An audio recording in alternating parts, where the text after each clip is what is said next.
Hello everyone, कैसे हैं आप लोग। सबसे पहले मैं रोहित सर आप सबका तहे दिल से इस्तकबाल करता हूं आपके अपने YouTube channel English classes bye Rohit sir. आज मैं आप लोगों के लिए इंटरमीडिएट के जो छात्र हैं 12th यानी 12वीं के उनके टेक्स्ट बुक का लेसन 5 लेकर आया हूं। लेसन 5 लेकर आया हूं जिसमें लाइन बाय लाइन एवं टेक्स्ट बाय टेक्स्ट आपको हिंदी समझाने जा रहा हूं। वैसे तो सभी लोग चाहते हैं बोर्ड की परीक्षा में अच्छे मार्क्स लाना, पर उसके लिए जो वर्क है वो सब नहीं करना चाहते, तो अच्छे मार्क्स कहाँ से आएंगे। अगर आप वास्तव में अच्छे मार्क्स लाना चाहते हैं तो खूब मन लगाकर पढ़िए, टीचर की कही गई बातों को खूब ध्यान से सुनिए और समझने का प्रयास कीजिए। यहाँ मैं आपको लेसन 5, जैसा कि आप स्क्रीन पे देख रहे हैं कि यहाँ मैं आपको lesson 5 ideas that have help Mankind को हिंदी में समझाने जा रहा हूँ। अगर आप चाहते हैं कि आप अपने परीक्षा में पूछे गए सभी ऑब्जेक्टिव को स्वयं बना सके, तो आपको प्रत्येक लेसन को खूब ध्यान से सुनना होगा और समझने का प्रयास करना होगा। तो चलिए आप लोगों को अपना लेसन शुरू करते हैं। तो चलिए हम लोग अपना लेसन शुरू करते हैं। सबसे पहले आप अपने टेक्स्ट बुक को ज़रूर ओपन कर लेंगे और पेज नंबर 41 निकालेंगे जिसमें यह लेसन दिया गया है। तो पेज नंबर 41 जैसे ही आप निकालेंगे, आपका लेसन जो है कुछ इस तरह से शुरू होगा। 41 यहाँ 41 में जो है आपका लेसन दिया गया है ideas that have help Mankind. तो सबसे पहले जो है हम लोग चलिए समझ लेते हैं कि जो यह पाठ है, जो यह लेसन है, उसका हिंदी क्या होगा। तो आइडियाज़ का मतलब होता है कि सूझ या विचार जो मन में आता है, जो दिमाग में आदमी के आता है। दैट हैव हेल्प्ड मैनकाइंड, जिसने मानव जाति का, किसका, मानव जाति का सहायता किया है। That have help Mankind, ideas मतलब कि वे आइडिया जो मानव जाति की सहायता किया है। ये लेसन का नाम है, इसके राइटर हैं बर्ट्रांड रसेल। जी हाँ, इसके राइटर हैं बर्ट्रांड रसेल। आप नाम याद रखेंगे और आप चाहते हैं कि बर्ट्रांड रसेल से रिलेटेड जो है ऑब्जेक्टिव आप कवर कर सके, तो इसके लिए मैं एक वीडियो अलग से बना चुका हूँ जिसे आप ideas that have help mankind by Rohit sir part 1 देख सकते हैं।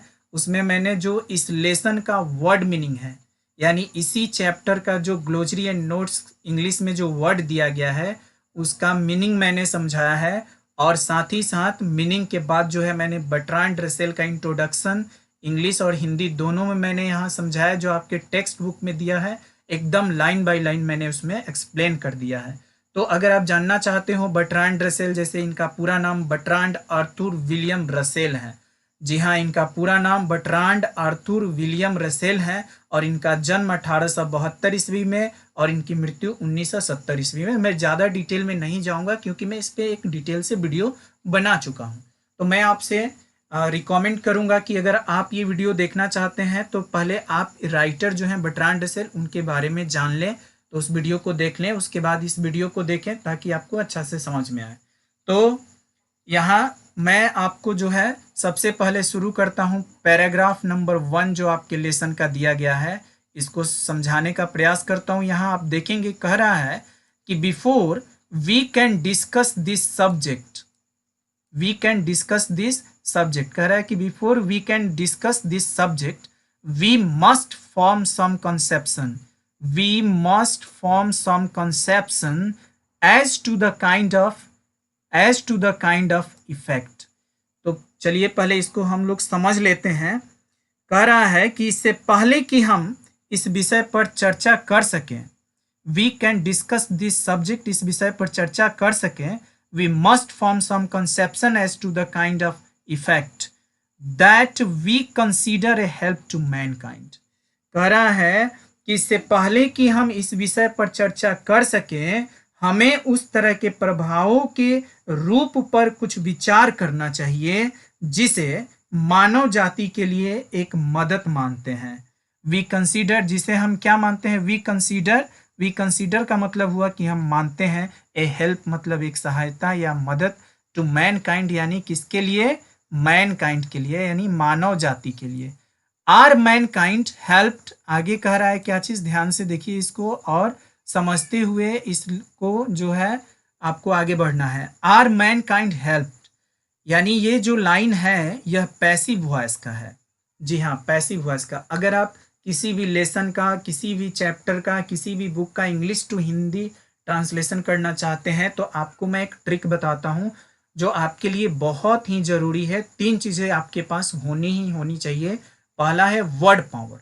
जी हाँ, वर्ड पावर अगर आपका अच्छा है तो आप इंग्लिश टू हिंदी या हिंदी टू इंग्लिश काफ़ी आसानी से डील कर सकते हैं। दूसरा ज़रूरी चीज़ होता है टेंस की जानकारी। टेंस पे कमांड होगा। टेंस के जो स्ट्रक्चर्स होते हैं, उस जो सेंटेंस आप देखते ही पहचान लेंगे अगर टेंस पे कमांड होगा तो इसका हिंदी कैसे रूपांतर किया जाएगा। तीसरा जो इम्पोर्टेंट चीज़ होता है वो होता है कि वॉइस पे कमांड। यानी मैं एक्टिव टू पैसिव बनाने की बात नहीं कर रहा हूँ, मैं आपको इसके जो सेंटेंस स्ट्रक्चर होते हैं, जैसे किसी भी सेंटेंस को देख के आप पता कर सके कि ये एक्टिव वॉइस का है या पैसिव वॉइस का, और उस एक्टिव पैसिव के दोनों के टेंस पे कमांड कर लेना जो है काफ़ी आपको मददगार साबित होता है जब आप इंग्लिश टू हिंदी ट्रांसलेट करते हैं। तो ये काम उनके लिए है जिन्हें शौक है कि हम इंग्लिश टू हिंदी खुद से ट्रांसलेट कर सके, तो वो ऐसा कर सकते हैं। वर्ड पावर अपना स्ट्रॉन्ग कर सकते हैं, और दूसरा टेंस पे कमांड, और तीसरा वॉइस के पैटर्न पे कमांड। तो यहाँ देखिए, जैसे कि मैं आपको बता रहा हूँ कि आर मैन काइंड हेल्प, क्या मानव जाति की मदद होती है। वेन, ये पैसिव वॉइस का सेंटेंस है। देखिए मैं इसको घेर देता हूँ, यहाँ आप समझने का प्रयास करेंगे। मैंने बस इसलिए आपको बताया ताकि आपका समझ डेवलप हो सके। आर मैन काइंड हेल्प, क्या मानव जाति की मदद होती है। वेन दे बिकॉम, जब वो होते हैं, बिकॉम मीन्स क्या होता है, होना। मोर न्यूमरस, जब वो संख्या में अधिक होते हैं, मोर न्यूमरस। और when they become less like animals, या उनकी मदद तब होती है जब वो जानवरों की तरह संख्या में कम होते हैं। लेस का मतलब क्या होता है, कम। तो आगे कह रहा है कि और का मतलब अथवा या होता है, और वेन दे बिकॉम हैप्पियर, या फिर जब वे अधिक प्रसन्न होते हैं तब इनकी जो है सहायता होती है। उसके बाद जो है आपका पेज 42 पे जो है इसी पैराग्राफ का जो है अगले पेज पे दिया गया है कि और when they learn to enjoy a greater diversity of experiences. और कह रहा है क्या चीज, या जब वे अनुभवों के बड़े विविधता का आनंद लेना सीखते हैं तब जो है उनकी सहायता होती है। और आगे कह रहा है कि और या when they come to know more, या जब वो अधिक जानने लगते हैं, जान पाते हैं, जब वो अधिक जान पाते हैं तब उनकी सहायता होती है। आगे कह रहा है कि और या वेन दे बिकॉम, या जब वे होते हैं, क्या होते हैं, तो more friendly to one another का मतलब एक दूसरे के प्रति जब मोर फ्रेंडली होते हैं यानी अधिक मित्रवत होते हैं तब उनकी सहायता होती है। जब वो एक दूसरे के प्रति मोर फ्रेंडली यानी अधिक मित्रवत होते हैं। आगे है आई